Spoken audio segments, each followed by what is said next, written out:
வரதட்சணை கொடுமையால் உயிரை மாய்த்து கொண்ட விஸ்மயா வழக்கில் கிரண்குமாருக்கு ஜாமீன் வழங்கி தண்டனையை நிறுத்தி வைத்து உச்சநீதிமன்றம் உத்தரவிட்டுள்ளது.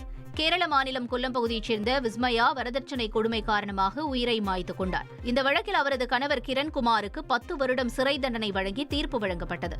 இந்த நிலையில் தனது சிறை தண்டனையை நிறுத்தி வைக்க கோரியும் ஜாமீன் வழங்க கோரியும் உச்சநீதிமன்றத்தில் மனு தாக்கல் செய்தார். உச்சநீதிமன்றம் மனுவை விசாரணைக்கு எடுத்த நிலையில் அவருக்கு ஜாமீன் வழங்கி தண்டனையை நிறுத்தி வைத்து உத்தரவிட்டுள்ளது.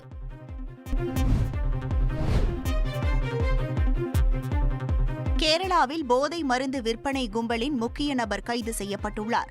மூவாற்றுப்புழா பகுதியைச் சேர்ந்த எடிசன் என்பவரை கைது செய்துள்ள போதைப் பொருட்கள் கடத்தல் தடுப்பு பிரிவு போலீசார் எடிசன் அவரது வீட்டில் மறைத்து வைத்திருந்த உயர் ரக போதைப் பொருட்களை கைப்பற்றியுள்ளனர்.